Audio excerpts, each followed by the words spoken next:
Welcome to the It's Your Story to Tell podcast, where we embrace the hard, the holy, and everything in between. I'm your host, Megan Babcock, a trauma-informed coach and transformation guide, and I truly believe the story you live through holds the key to the life you were meant to live. Today, I'm joined with Sylvia Saitman, and she is also a transformation coach with a very holistic focus, and I'm really excited to have her here. She's going to be sharing her story of profound resilience, heartbreak, and reclaiming her life and who she was created to be. And I'm just really thankful for your willingness, Sylvia, to be here and share your story. Thank you so much for having me. I really appreciate being here with you today. So, Sylvia, why don't we just start with your story from where you grew up? And when we spoke, you were sharing how there was dysfunction in your home, but that wasn't the part that broke you. Yeah, no, absolutely. So yeah, I grew up in Germany in a dysfunctional home, had some violence in there and abuse, and it did crack me quite a bit.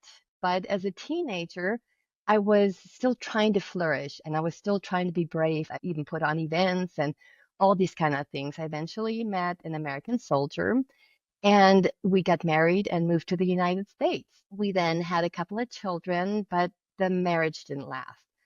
So the kids were still little. I was here alone in a country that in the first place I had such a hard time understanding because cultural differences are actually really huge. You know, the way that, for example, Americans say hello is by saying, "How are you doing?" And in Germany, if you ask somebody how they're doing, that really means they want to know how you're doing. So it was such a hard thing to wrap my head around. Anyway, now I was alone again after the divorce. And then about a year later, my ex-husband was killed in a car accident. Kids were still super little. I never stopped loving him. So that really, really crushed me. And it took me probably a few years to rebuild. I did eventually get remarried to the man that I thought was going to be the light of my life, only to find out that he completely, well, that the relationship really, really, really crushed everything in me. And though the marriage didn't last very long, maybe 3 years, it was what was worse was what happened afterwards, that for the next 15 years, I was a shell of myself. I was a ghost. I was so crushed. I had no hobbies. I had no purpose. I had no identity for all this time until something changed. Wow. I mean, that's a lot. About how old were you when you moved to the US? I was about 24. Okay, so really young, still like growing and maturing. Do you think that some of the hard things that you grew up around, even though you were thriving and living what seemed to be a bold and beautiful life, do you think there were things from that past that you carried with you that were impacting you, especially when you were feeling so desperate? You had lost the love that you had, and you were raising two children that led you into this relationship? Yes, I mean, because growing up in a family where nobody was really respected. You don't have any self-esteem. There was no self-worth. So anybody was good enough. You weren't very critical about how to choose your person, partly because you didn't know how to choose your person. Are you tired of repeating the same patterns, feeling stuck in your story, and wondering if real change is even possible? In my new book, Unstuck, Break Free from What's Holding You Back and Create a Life You Love, I walk you through the path from survival to transformation, blending faith, neuroscience, and soul deep healing. This book, it's not just words on a page, it's a companion for your journey. Whether you've experienced trauma or just feel lost in the noise of life, Unstuck will meet you there with truth, compassion, and tools that actually work. It's time to stop surviving and start living your story with purpose. Grab your copy today on Amazon and let me know what you think. You didn't even know how to choose yourself, did you? Absolutely correct. Yes, absolutely right. And I think it's so interesting. Actually, this just came to my mind, and I was telling you about it in one of our calls that we were having about how when we don't know who we are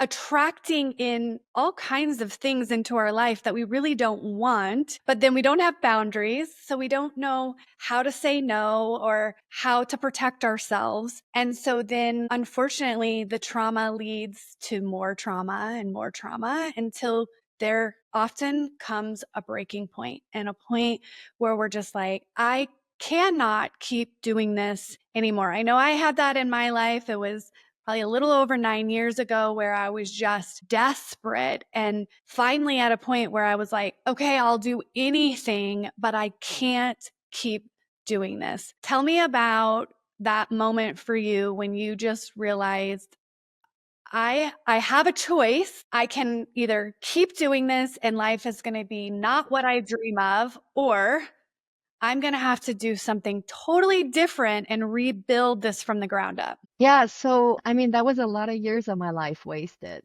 in nothingness, in feeling like I didn't even exist.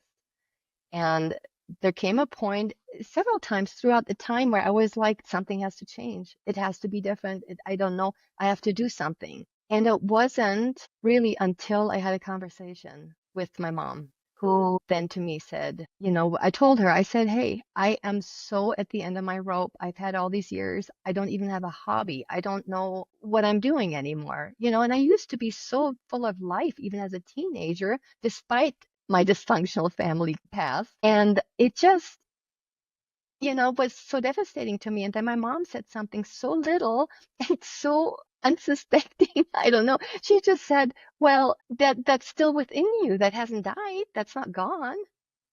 And it just dawned on me how, yeah, she's right. I was still that same person, years older, but I was still that person. I still have those skills and everything, you know, and it just grew on me. The more I thought about it, the more I thought, like, I have a choice here. Yeah, choice is so powerful. Like when we realize, I know in my own story, I had spent a lot of years with what I would call a victim mindset. These things, bad things are happening. I just have to keep going. I would use scripture. We have to just keep trusting God. He knows the plans. But I was saying those words, but I wasn't looking at my life and saying, okay, what can I do to be different? Which is what empowerment is. And so when I was able in that broken place to finally accept that I had a choice, I knew that if I kept doing the same thing, I was choosing my life. No longer was I a victim of other people, but I was a victim of myself. I was a victim of just not doing anything different. And I was like, okay, for a minute, I had some shame that came over me, like, oh my goodness, you chose this life. You could have changed this a long time ago. And then just felt compassion come over me and say, okay, when you know better, you do better. And I was doing the best I could with the skills that I had from the way I was brought up and the things that had happened in my life. My brain was trying to protect me. I was in survival mode, so I wasn't really consciously making choices. But in this moment of being enlightened to my choice, I knew I could do something different. I didn't know what yet, but I was like, okay, I'm ready to make a different choice. So it sounds like when you were on the phone with your mom and she shared that with you, it was kind of that moment of enlightenment of, wait, you're right. Like I am still there. Develop these different personalities or coping mechanisms that have gotten me here. But if I was able to do that, I can also do the work to rediscover myself. So, what did that look like for you? This was fairly recent. That was like in early 23 when that happened. Honestly, after all those years of not really existing, I was scared out of my mind. Mm. I was so scared, but I knew something had to change. I knew I had to make a difference. somewhere within myself. And I started to sign up for a yoga class. And on my way driving over there, when I finally did that, and I mean, I'm talking a resort, like a several day thing, and on my way over there, I was like, I'm turning around. I'm not doing it. I am so scared. And then I thought, I paid for this. I'm doing this. So that was one of those little things Yeah. that You just stood at overcoming that choice. some fear. Yeah. You were sitting there and you decided, like, I know that path of fear and not being seen and not being authentic to who I Hmm. am, where that path goes. I'm not really sure where this path goes, but all I know is it's different. And so I'm going to try it. And that was really powerful and something that when I'm working with clients, it's like, it really doesn't matter the choice that you're trying to do different, like do something different. And even if it doesn't work the way you had it in your mind, what you're doing is telling your brain that you don't have to keep going down that same path that wasn't working for you. Like you can try new things. And even if you decided, like, I tried it, that wasn't for me, but you tried something different and you see it as like, that's not a failure. I had to really start reframing things in my mind because I would always have a goal and a desired outcome.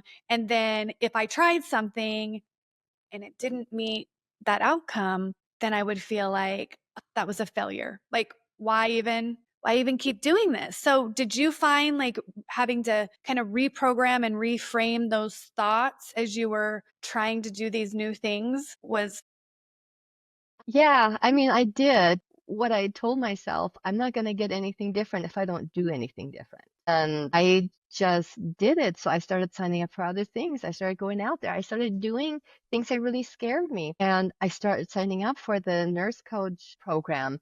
All these things that scared me. And then I made a video for it. And I was just freaked out. But I thought, like, you know what? I just got to live in the moment. I got to accept that what I'm doing right now is the best that I know how.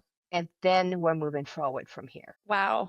I love that. And we're going to continue this part of the conversation where you talk about how you've continued to walk this journey for yourself, because I truly believe you cannot lead anyone where you're not willing to go. Right. And what you're sharing is that you had to work on building your confidence, returning to your authentic self so that you could be who you were created to be. And now you are doing that as a coach. And I just think that it's so impactful when we can share our story of how we went through it so that people can see, like, we get it. It's not easy, the things that we're like suggesting for you to do, but we're here, we're willing to support you. And that's what is so beautiful about having a coach in your own life. I know my life has been changed by having people who have coached me through those really challenging times. And it's been powerful when these coaches have a story that I can identify with, because I'm like, okay,